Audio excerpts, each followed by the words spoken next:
Hi guys, welcome back to Pallavi vlog. ಈ ವ್ಲಾಗಲ್ಲಿ ಏನೆಲ್ಲ ಇರುತ್ತೆ ಅಂದರೆ ನಾವು ಹಬ್ಬಕ್ಕೆ ಏನೆಲ್ಲ ಅಡುಗೆ ಮಾಡಿದ್ವಿ ಅಂತ ಇರುತ್ತೆ. ಸೊ ಹಬ್ಬದಲ್ಲಿ ಎಡಿಟ್ ಮಾಡೋಕ್ಕಾಗಿರಲಿಲ್ಲ, ಸೊ ಈಗ ಎಡಿಟ್ ಮಾಡಿ ಹಾಕಿದ್ದೀನಿ. ಸೊ ನನ್ನ ವೀಡಿಯೋಸ್ ನೋಡೋರು ಇನ್ನೂ ನನ್ನ ಚಾನಲ್ಗೆ ಯಾರು ಸಬ್ಸ್ಕ್ರೈಬ್ ಆಗಿಲ್ವೋ ಬೇಗ ಹೋಗಿ ಸಬ್ಸ್ಕ್ರೈಬ್ ಮಾಡ್ಕೊಬಂದು ನನ್ನ ವೀಡಿಯೋಸ್ನ ನೋಡಿ. ಇನ್ನೂ ಹೆಚ್ಚಿನ ವೀಡಿಯೋಸ್ಗಾಗಿ ಬೆಲ್ ಐಕನ್ ಪ್ರೆಸ್ ಮಾಡಿಕೊಂಡು ಆಲ್ ಆಪ್ಷನ್ ಒತ್ಕೊಳ್ಳಿ.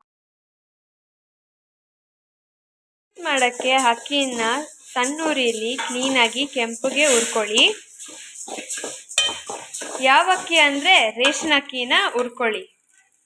ನಾವು ಈ ಗ್ಲಾಸಲ್ಲಿ 4 ಗ್ಲಾಸ್ ಅಕ್ಕಿ ತೊಗೊಂಡಿದ್ದೀವಿ. ಸೊ ಅದೇ ಗ್ಲಾಸಲ್ಲಿ 1 ಗ್ಲಾಸಷ್ಟು ಕಡಲೆಪಪ್ಪು ತೊಗೊಂಡಿದ್ದೀವಿ. 1.5 ನೋಡಿ, ನಾವು ಈ ಗ್ಲಾಸಲ್ಲಿ 1.5 ಆಗೋಷ್ಟು ಕಡಲೆಪಪ್ಪನ್ನ ತೊಗೊಂಡು ಹಾಕ್ಕೊಂಡಿದ್ದೀವಿ.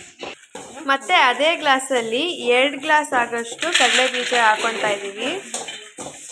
ಇಲ್ಲಿ ಮಮ್ಮಿ ಇಲ್ಲಿ ನೋಡಿ ಚಿಕ್ಕದಾಗಿ ಹೆಂಗೆ ಒಣಕೊಬ್ಬರಿನ ಕಟ್ ಮಾಡ್ಕೊಂಡು ಇಟ್ಕೊಂಡಿದ್ದಾರೆ. ಸೊ ಇದನ್ನು ಮಿಕ್ಸಿಗೆ ಹಾಕೋಬರೋಣ ಬನ್ನಿ. ಈಗ ಅಕ್ಕಿ ಕೆಂಪಗಾಗಿದೆ. ಸೊ ಇಷ್ಟಾದರೆ ಸಾಕು. ಈಗ ಮಿಕ್ಕಿರೋ ಅಕ್ಕಿನೆಲ್ಲ ಈ ಥರನೇ ಹುರ್ಕೊಳ್ಳೋಣ ಬನ್ನಿ. ಸೊ ಕಡಲೆಪಪ್ಪನ್ನ ಎತ್ತಿಕೊಂಡಿದ್ದು ಸ್ವಲ್ಪ ಮಿಕ್ಸಿಗೆ ಹಾಕ್ಕೋಬೇಕು. ಅದನ್ನ ಕ್ಲೀನಾಗಿ ರುಬ್ಬಿರಬೇಕು. ಇನ್ನು ಸ್ವಲ್ಪ ಹಂಗೆ ಸೈಡಲ್ಲಿ ಇಟ್ಕೊಳ್ಳಿ. ಈಗ ನೋಡಿ ಹಾಕ್ತಿದ್ದಾರೆ ರುಬ್ಬಿರೋ ಕಡಲೆಪಪ್ಪನ್ನ. ಯಾವುದಕ್ಕೆ ಹಾಕ್ತಿದ್ದಾರೆ ಅಂದರೆ ನಾವು ಕೊಬ್ಬರಿನ ಹುರ್ಕೊಂಡಿದ್ವಲ್ಲ ಅದಕ್ಕೆ ಇದನ್ನು ನೋಡಿ. ಇದು ಅಕ್ಕಿ ಎಲ್ಲ ಹುರಿದಿತ್ತು ಎತ್ತಿಗಾಗಿದೆ, ಕೆಂಪಗಿದೆ. ಸೊ ಮನೇಲಿ ರುಬ್ಕೊಳ್ಳೋರು ಮನೇಲಿ ಮಿಕ್ಸಿಲಿ ರುಬ್ಕೋಬೋದು. ಆದರೆ ನಾವು ಮನೇಲಿ ರುಬ್ಕೊಳ್ಳೋಕೆ ಹೋದರೆ ಅದು ತರಿಯಾಗಿ ಬರುತ್ತೆ. ಅದಕ್ಕೆ ನಾವು ಮಿಷಿನ್ಗೆ ಹಾಕ್ಸ್ಕೊಬರ್ತೀವಿ. ನಾವು ಎತ್ತಿಕೊಂಡಿದ್ದು ಕಡಲೆ ಬೀಜನೂ ಹುರಿತಾ ಇದ್ದೀವಿ. ನೋಡಿ ಕಡಲೆ ಬೀಜ ಎಷ್ಟು ಹುರಿದಾಗಿರಬೇಕು. ಸಿಪ್ಪೆ ತೆಗಿಯಷ್ಟು ಹುರಿಬೇಡಿ. ಇವಾಗ ನೋಡಿ ಇದನ್ನು ಮುಟ್ಟಿದ್ರೆ ಸಿಪ್ಪೆ ತೆಕ್ಕೋಬೇಕು. ನೋಡಿ ಈ ಥರ. ಈಗ ನೋಡಿ ಸಿಪ್ಪೆ ತೆಗೆದಿಟ್ಕೊಂಡಿರೋ ಕಡಲೆ ಬೀಜನ ಸ್ವಲ್ಪ ಮಿಕ್ಸಿಗೆ ಹಾಕ್ಕೊತಾ ಇದ್ದೀವಿ. ಇಷ್ಟು ಮಿಕ್ಸಿಗೆ ಹಾಕಿ ಮಿಕ್ಕಿರೋದನ್ನ ಹಾಗೆ ಬಟ್ಲಲ್ಲಿ ಒಂದು ಸ್ವಲ್ಪ ಎತ್ತಿಕೊಂಡಿದ್ದೀವಿ. ಕಡಲೆ ಬೀಜ ಮಿಕ್ಸಿ ಆಗಿದೆ. ಅದನ್ನು ನಾವು ಎತ್ತಿಕೊಂಡಿರೋ ಕಡಲೆಪಪ್ಪು ಮತ್ತು ಕೊಬ್ಬರಿ ಇದಕ್ಕೆ ಹಾಕ್ಕೊಳ್ಳೋಣ. ಪ್ಲೇಟಿಗೆ ಹಾಕ್ಕೊಂಡು ಇಟ್ಕೊಳ್ಳೋಣ. ನೋಡಿ ಈಗ ಒಂದು ಸ್ವಲ್ಪ ಎಳ್ಳು ಹಾಕ್ಕೊಂಡು ಅದನ್ನು ಒಂದು ಸ್ವಲ್ಪ ಫ್ರೈ ಮಾಡ್ಕೊಳ್ಳೋಣ. ನಾವು ಪ್ಲೇಟಲ್ಲಿ ಎತ್ತಿಕೊಂಡಿರೋದನ್ನೆಲ್ಲ ಇವಾಗ ಒಂದು ಬಟ್ಲಿಗೆ ಹಾಕ್ಕೊಂಡು ಮಿಕ್ಸ್ ಮಾಡಬೇಕಂತೆ. ನಾವು ರುಬ್ಬೋವಾಗಿ ಏಲಕ್ಕಿ ಒಂದು ಸ್ವಲ್ಪ ಹಾಕ್ಬಿಟ್ಟು ರುಬ್ಕೊಂಡಿದ್ದೀವಿ. ಇದಕ್ಕೀಗ ಎತ್ತಿಕೊಂಡಿರೋ ಕಡಲೆಪಪ್ಪನ್ನ ಹಾಕ್ಕೊಂಡು ಮಿಕ್ಸ್ ಮಾಡಿ. ಆಮೇಲೆ ಎತ್ತಿಕೊಂಡಿರೋ ಕಡಲೆ ಬೀಜನೂ 1ರಲ್ಲಿ 2 ಆಗಿರುತ್ತಲ್ಲ ಆ ಥರ ಮಾಡಿ ಹಾಕ್ಕೊತಾ ಇದ್ದೀವಿ. ನಾವು ಆವಾಗಲೇ ಹುರಿದಿಕೊಂಡಿರೋ ಎಳ್ಳನ್ನು ಹಾಕ್ಕೊತಾ ಇದ್ದೀವಿ. ಕರಿ ಎಳ್ಳು ಹಾಕ್ಕೊಂಡು ಕ್ಲೀನಾಗಿ ಮಿಕ್ಸ್ ಮಾಡಿ. 1 kg ಅಕ್ಕಿ ತೊಗೊಂಡಿದ್ದೀವಿ ಹುರಿದಕ್ಕಿ ತಮಟೆ ಮಾಡೋಕ್ಕೆ. ಈಗ 1 kg ಅಷ್ಟು ಬೆಲ್ಲನ ತೊಗೊಂಡು ಅದನ್ನು ಜಜ್ಕೊಂಡಿದ್ದೀವಿ ಚೆನ್ನಾಗಿ. ಅದು ನೀರಲ್ಲಿ ಬೇಗ ಕರಗಬೇಕಲ್ವ, ಸ್ವಲ್ಪ ಹಾಕಿ. ಸೊ ಅದಕ್ಕೆ ನೀರು ಒಂದು ಚಿಕ್ಕ ಲೋಟದಷ್ಟು ಹಾಕಿ. ಸೊ ಜಾಸ್ತಿ ಹಾಕಬೇಡಿ. ಸೊ ಒಂದ್ಸತಿ ಕ್ಲೀನಾಗಿ ಕಲಿಸ್ಕೊಳ್ಳಿ. ನಮಗೆ ಪಾಕ ಬರೋದೇನು ಬೇಡ, ಆದರೆ ಅದು ಬೆಲ್ಲ ಎಲ್ಲ ಕ್ಲೀನಾಗಿ ಕರಗಿರಬೇಕು ನೀರಲ್ಲಿ. ಸೊ ನೋಡಿ ನಾವು ಅಕ್ಕಿನ ಮಿಷಿನ್ಗೆ ಹಾಕ್ಸ್ಕೊಬಂದಿದ್ದೀವಿ. ಈ ಅಕ್ಕಿನ ನಾವು ಆವಾಗಲೇ ಎಲ್ಲ ಕ್ಲೀನಾಗಿ ಕಲಿಸ್ಕೊಂಡಿದ್ವಲ್ಲ ಅದಕ್ಕೆ ಹಾಕ್ಕೊಂಡು ಮಿಕ್ಸ್ ಮಾಡ್ಕೋಬೇಕು. ಎಲ್ಲ ಒಂದೇ ಥರ ಮಿಕ್ಸ್ ಮಾಡ್ಕೊಳ್ಳಿ. ಒಣ ಕೊಬ್ಬರಿ ತುರಿ ಮಿಕ್ಸಿಗೆ ಹಾಕೊಂಡು ಪುಡಿ ಮಾಡಿದ್ವಲ್ಲ ಅದು, ಹುರಿದು ಪುಡಿ ಮಾಡ್ಕೊಂಡಿರೋ ಕಡಲೆ ಬೀಜ, ಕಡಲೆಪಪ್ಪು ಪುಡಿ ಇದನ್ನೆಲ್ಲ ಹಾಕೊಂಡು ಮಿಕ್ಸ್ ಮಾಡಿದ್ವಲ್ಲ ಅದ್ರ ಜೊತೆಗೆ ಈಗ ಹುರಿದು ಮಿಷಿನ್ಗೆ ಹಾಕಿಸ್ಕೊಂಬಂದಿರೋ ಅಕ್ಕಿ ಪುಡಿನೂ ಹಾಕಿ ಕ್ಲೀನಾಗಿ ಮಿಕ್ಸ್ ಮಾಡ್ಕೊತಾ ಇದ್ದೀವಿ. ಎಲ್ಲ ಕ್ಲೀನಾಗಿ ಮಿಶ್ರಣ ಕ್ಲೀನಾಗಿ ಹೊಂದ್ಕೋಬೇಕು. ನೋಡಿ ನಾವು ಎಲ್ಲ ಕಲಿಸ್ಕೊಂಡಿದ್ವಲ್ಲ ಅದನ್ನು ಉಂಡೆ ಕಟ್ಟಿದ್ರೆ ಈ ಥರ ಬರಬೇಕು. ಈ ಥರ ಬಂದರೆ ನಾವು ಅಕ್ಕಿನ ಕ್ಲೀನಾಗಿ ಹುರ್ಕೊಂಡಿದ್ದೀವಿ ಅಂತ ಅರ್ಥ. ಇಟ್ಟಿರೋ ಬೆಲ್ಲ ಕರಗಿದೆ. ಇವಾಗ ಅದನ್ನು ಎತ್ಕೊಂಡು ನಾವು ಇದನ್ನೆಲ್ಲ ಕಲಿಸ್ಕೊಂಡಿದ್ವಲ್ಲ ಅದಕ್ಕೆ ಹಾಕ್ತಾ ಇದ್ದೀವಿ. ನೋಡಿ ಈಗ ಸ್ವಲ್ಪನೇ ಹಾಕೊಂಡು ಮಿಕ್ಸ್ ಮಾಡ್ಕೊಳ್ಳಿ.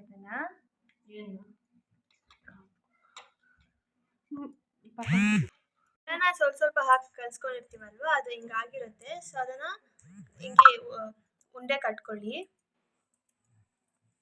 ಈಗ ಇದು 2ನೇ ರೌಂಡು. ಸ್ವಲ್ಪ ಬೆಲ್ಲದ ಪಾಕ ಹಾಕೊಂಡು ಉಂಡೆ ಕಟ್ಕೊತಿದ್ದಾರೆ. ಉಂಡೆ ಕಟ್ಟಿ ಇಲ್ಲೇ ತೆಗ್ತಿದ್ದಾರೆ. ತಿಂಗಳಿಟ್ರು ಏನಾಗಲ್ಲ. ಹೌದಾ? ಆದರೆ ಅಲ್ಲಿ ಗಟ್ಟಿ ಇರ್ಬೇಕಷ್ಟೇ. ಅದು ನಿಮ್ಮ ಪ್ರಕಾರ ಗಟ್ಟಿ ಇರಲ್ಲ. ನೋಡಿ ನೀವೇ ನೋಡ್ತಿದ್ದೀರಲ್ಲ ಎಷ್ಟೊಂದು ಉಂಡೆಗಳಾಗಿದೆ. ಸೊ ಶಿವರಾತ್ರಿ ಹಬ್ಬಕ್ಕೆ ಇದು ಕಾಮನ್ ಆಗಿ ಮಾಡ್ತಾರೆ.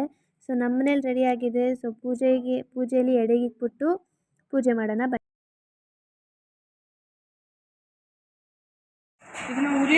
ಇದು ನೋಡಿ ಸಣ್ಣ ಜೋಳದ ತಂಬಿಟ್ಟು ಮಾಡೋಕ್ಕೆ ಇವಾಗ ಜೋಳನ ಹುರ್ಕೋಬೇಕು. ಪಾಪ್ಕಾರ್ನ್ ಥರ ಮಾಡ್ಕೋಬೇಕು. ನೋಡಿ ಒಂದೊಂದೇ ಪೂರಿ ಆಗ್ತಿದೆ, ಪಾಪ್ಕಾರ್ನ್ ಥರ ಚಿಟಪಟ ಅಂತಿದೆ. ಸೊ ಹಿಂಗಾದಾಗ ಕ್ಲೋಸ್ ಮಾಡಿಬಿಡಿ, ಯಾಕಂದರೆ ಅದು ಮುಖಕ್ಕೆ ಇರೋ ಚಾನ್ಸಸ್ ಇರುತ್ತೆ. ಅದಕ್ಕೆ ಇವಾಗ ನೋಡಿ ಸೌಂಡ್ ಕೇಳಿಸ್ತಿದೆಯಾ ನೋಡಿ, ಇದು ಹಿಂಗಾಗಿದೆ. ಮಧ್ಯದಲ್ಲಿ ತೋರಿಸ್ತಾ ಇದ್ದೀನಿ. ಇನ್ನೂ ಸ್ವಲ್ಪ ಆಗಬೇಕು. ಅದು ಎಲ್ಲೋ ಕಲರ್ ಇರೋದೆಲ್ಲ ವೈಟ್ ಹಾಕಬೇಕು. ನೋಡಿ ಇದು ಹೆಂಗಾಗಿದೆ ಜೋಳ, ಇದು ಇಷ್ಟು ಹಾಕ್ಬೇಕು. ಅದು ಪಾಪ್ಕಾರ್ನ್ ಥರ ಹಂಗೆ ಬೇಕಾದ್ರೂ ತಿನ್ಕೋಬೋದು. ಅದನ್ನು ತಿನ್ನಲ್ಲ ಇಲ್ಲಿ. ಸೊ ನಿಮಗೆ ಎಷ್ಟು ಬೇಕೋ ಅಷ್ಟು ಕ್ವಾಂಟಿಟಿಲಿ ಹುರ್ಕೊಂಡು ನೀವು ಮಿಕ್ಸಿಲೇ ಹಾಕೋಬೋದು, ಇಲ್ಲಾಂದರೆ ಮಿಷಿನ್ಗೂ ಹೋಗಿ ಹಾಕ್ಸ್ಕೊಬರ್ಬೋದು. ಆಗಿದೆ, ಇದನ್ನು ಮಿಷಿನ್ಗೆ ಹಾಕ್ಸ್ಕೊಬರ್ಬೇಕು. ವೇಟ್ ಮಾಡಿ. ನಾವು ತಮಟನ ಅರ್ಧ kg ಅಷ್ಟು ಹಾಕಿ ಮಾಡಿದ್ವಿ. ಸೊ ನಾವು ಇಲ್ಲಿ ಬೆಲ್ಲನೂ ಅರ್ಧ kg ಅಷ್ಟು ಅಂದರೆ ಕರಗಿಸಿ ನೀರಲ್ಲಿ ಬಿಸಿ ಮಾಡಿಕೊಂಡಿದ್ವಿ ಇದನ್ನು. ಸೊ ನಾವು ಹಾಕಿರೋ ಬೆಲ್ಲ ನೀರಲ್ಲಿ ಕರಗಿದ್ರೆ ಸಾಕು, ಅದು ಪಾಕ ಏನಾಗೋದು ಬೇಡ. ನಾವು ನೀರಲ್ಲಿ ಬೆಲ್ಲ ಹಾಕಿದ್ದು ಕರಗಿದೆ ನೋಡಿ. ಜೋಳದ ಹುರ್ದಿಕೊಂಡಿದ್ವಲ್ಲ ಅದನ್ನು ಮಿಷಿನ್ಗೆ ಹಾಕ್ಸ್ಕೊ ಬಂದಿದ್ದೀವಿ. ನಾವು ಬೆಲ್ಲನ ಕರಗಿಸಿ ಪಾಕ ಮಾಡಿಕೊಂಡಿದ್ವಲ್ಲ ಅದನ್ನ ಇದಕ್ಕೆ ಸ್ವಲ್ಪ ಸ್ವಲ್ಪನೇ ಹಾಕಿ ಉಂಡೆ ಕಟ್ಕೋಬೇಕು.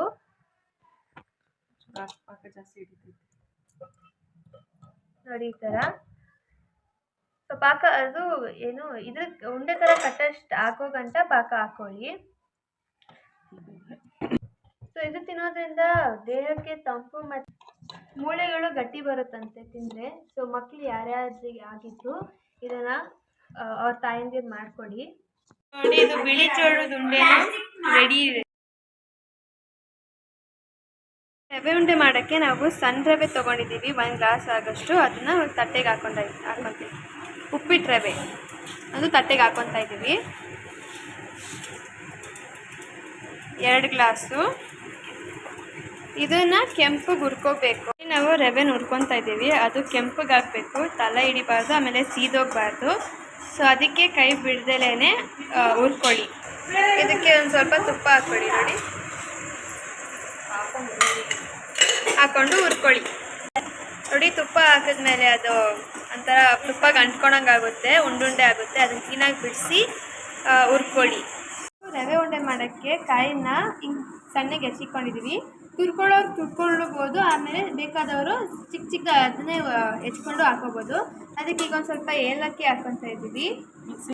ಹೆಚ್ಕೊಂಡು ಕ್ಲೀನಾಗಿ ಮಿಕ್ಸಿಗೆ ತರ್ತರಿಯಾಗಿ ರುಬ್ಕೊಬರೋಣ ಬನ್ನಿ. ನೋಡಿ ಈಗ ಇದೊಂದು ಸ್ವಲ್ಪ ಆಗ್ತಾ ಬರ್ತಿದೆ. ನೋಡಿ ಇದು ರವೆ ಆಗಿದೆ. ಸೊ ಆಫ್ ಮಾಡಿ ಎತ್ಕೊಳ್ಳೋಣ ಬನ್ನಿ. ಬಂದಿದ್ದಾರೆ, ಅದು ತುಂಬ ನುಣ್ಣಗಾಗಿಲ್ಲ, ಆಮೇಲೆ ಬರೀ ತರ್ತರಿಯಾಗೂ ಇಲ್ಲ. ಸೊ ಈ ಥರ ರುಬ್ಕೋಬೇಕು. ನೀವು ನಾವು ರುಬ್ಬಿರೋ ತೆಂಗಿನಕಾಯಿನ ಇವಾಗ ನಾವು ಹುರ್ಕೊಳ್ಳಿರೋ ರವೆಗೆ ಹಾಕೊತಾ ಇದ್ದೀವಿ. ರವೆಗೆ ಎಂತ ಕಾಯಿ ಹಾಕೊಳ್ಳೋದು ಅಂದರೆ ನಾವು 2-3 ದಿವಸ ಇಟ್ಕೊಂಡು ತಿಂತೀವಿ ಅಂದ್ರೂ ಅದು ಕೆಡಬಾರ್ದಲ್ವಾ. ಸೊ ಅದಕ್ಕೆ ನಾವು ಕಾಯಿನ ಒಂದು ಸ್ವಲ್ಪ ಬಿಸಿ ಮಾಡ್ಕೊತೀವಿ. ಡ್ರೈ ಫ್ರೂಟ್ಸ್ ಹುರ್ಕೊಳ್ಳೋಕ್ಕೆ ಒಂದು ಸ್ಮಾಲ್ ಪ್ಯಾನ್ ಇಟ್ಬಿಟ್ಟು ಅದರೊಳಗಡೆ ತುಪ್ಪ ಹಾಕ್ಕೊತಾ ಇದ್ದೀವಿ. ಸೊ ಅದಕ್ಕೆ ಒಂದು ಸ್ವಲ್ಪ ದ್ರಾಕ್ಷಿ, ಗೋಡಂಬಿ, ಬಾದಾಮಿ ಹಾಕ್ತಾಯಿದ್ದೀವಿ. ನಿಮಗೆ ಇಷ್ಟ ಬಂದಿರೋ ಡ್ರೈ ಫ್ರೂಟ್ಸ್ ಹಾಕೋಬೋದು, ನಮಗೆ ಇಷ್ಟ ಆಗಿರೋದು ಇಷ್ಟೇ, ಸ್ವಲ್ಪ ಇಷ್ಟನ್ನು ಮಾತ್ರ ಹಾಕ್ಕೊತಾ ಇದ್ದೀವಿ. ನೋಡಿ ಈಗ ಡ್ರೈ ಫ್ರೂಟ್ಸ್ ಹುರ್ಕೊಂಡಿದ್ವಲ್ಲ ಅದನ್ನು ಇದಕ್ಕೆ ಹಾಕ್ತಾಯಿದ್ದೀವಿ. ನಾವು ರವೆ ಉಂಡೆನ ಹಾಲಲ್ಲಿ ಕಟ್ಕೊಂಡ್ರೆ ಚೆನ್ನಾಗಿರುತ್ತೆ. ಸೊ ಅದಕ್ಕೆ ನಾವು ಹಾಲನ್ನ ಬಿಸಿ ಇಕ್ಕಿದ್ದೀವಿ. ತೋಬೆಚ್ಚಿಗಾದರೆ ಸಾಕು. ನಾವು ಯಾಕೆ ತೋಬೆಚ್ಚಿಗೆ ಮಾಡ್ಕೊತಾ ಇದ್ದೀವಿ ಅಂದರೆ ನಾವು ಆಲ್ರೆಡಿ ಹಾಲನ್ನ ಒಂದು ಸತಿ ಕಾಯಿಸಿದ್ದೀವಿ, ಆದರೆ ಈಗ ಮಾತ್ರ ತೋಬೆಚ್ಚಿಗೆ ಇಕ್ಕೊತಾ ಇದ್ದೀವಿ ಅಷ್ಟೇ. ನಾವಿಲ್ಲಿ 2 ಗ್ಲಾಸ್ ರವೆ ತೊಗೊಂಡ್ರಿಂದ ನಾವು 1.25 ಗ್ಲಾಸ್ ಆಗೋಷ್ಟು ಸಕ್ಕರೆ ಹಾಕ್ತಾಯಿದ್ದೀವಿ. ನಿಮಗೆ ಸ್ವೀಟ್ ಏನೋ ಜಾಸ್ತಿ ಬೇಕು ಅಂದರೆ ಜಾಸ್ತಿ ಹಾಕೋಬೋದು. ಈಗ ನೋಡಿ ಸಕ್ಕರೆ ಎಲ್ಲ ಹಾಕಾದ್ಮೇಲೆ ಕ್ಲೀನಾಗಿ ಮಿಕ್ಸ್ ಮಾಡ್ಕೊಳ್ಳಿ ಚೆನ್ನಾಗಿ. ನೋಡಿ ಈಗ ಸ್ವಲ್ಪನೇ ಹಾಲು ಹಾಕ್ಕೊಂಡು ಉಂಡೆ ಕಟ್ಕೋಬೇಕು. ನೀವು ಎಲ್ಲ ಹಾಲನ್ನು ಒಟ್ಟಿಗೆ ಹಾಕ್ಕೊಂಡ್ರೆ ಹಾಲು ಬಿಸಿ ಇರೋದ್ರಿಂದ ಕರ್ಗೋಗುತ್ತೆ ಆ ಸಕ್ಕರೆ. ಸೊ ತಿನ್ನೋಕ್ಕೆ ರುಚಿ ಇರಲ್ಲ. ಸೊ ಸ್ವಲ್ಪ ಹಾಕ್ಕೊಂಡು ಕಟ್ಕೊಳ್ಳಿ. ನೋಡಿ ಹಿಂಗೆ 2 ಕೈಯಲ್ಲಿ ಉಂಡೆ ಕಟ್ಕೊಳ್ಳಿ.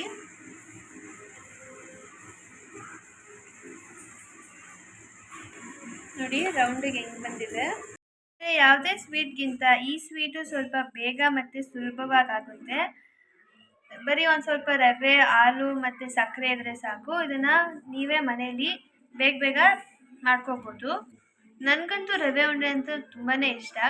ಸೊ ನಿಮಗೆ ಯಾರಿಗಾದ್ರೂ ಇಷ್ಟ ಇದ್ದರೆ ಕಮೆಂಟ್ ಮಾಡಿ. ನೋಡಿ ಈಗ ಸಿಹಿ ಸಿಹಿಯಾದ ರವೆ ಉಂಡೆ ಸವಿಯಲು ಸಿದ್ಧ. ಸೊ ಬನ್ನಿ ಪೂಜೆಯಲ್ಲಿ ನೈವೇದ್ಯಕ್ಕಿಟ್ಟು ಆಮೇಲೆ ನಾವು ತಿನ್ನೋಣ. ಹಬ್ಬಕ್ಕೆ ಏನೆಲ್ಲ ಮಾಡಿದೀವಿ ಗೊತ್ತಾ? ಇದು ಬಿಳಿ ಜೋಳದ ಉಂಡೆ, ಇದು ಹುರಿದಕ್ಕಿ ಹಿಟ್ಟಿನ ತಂಬಿಟ್ಟು, ಇದು ನನ್ನ ಫೇವ್ರೆಟ್ ರವೆ ಉಂಡೆ. ಸೊ ನಾವು 3 ಐಟಮ್ಸ್ ಮಾಡಿದ್ದೀವಿ. ಸೊ ನಾವು ಹಬ್ಬಕ್ಕೆ ಇಷ್ಟೆಲ್ಲ ಅಡುಗೆ ಮಾಡಿದ್ವಿ, ನೈವೇದ್ಯಕ್ಕೂ ಇಟ್ಟು ಆಮೇಲೆ ನಾವು ತಿಂದಿದ್ವಿ. ಎಲ್ಲ ಸಖತ್ತಾಗಿ ಬಂದಿತ್ತು. ಸೊ ಈ ವಿಡಿಯೋ ನಿಮಗೆ ಇಷ್ಟ ಆದಲ್ಲಿ ಲೈಕ್ ಮಾಡಿ, ಶೇರ್ ಮಾಡಿ, ಕಮೆಂಟ್ ಮಾಡಿ and don't forget to subscribe. Thank you.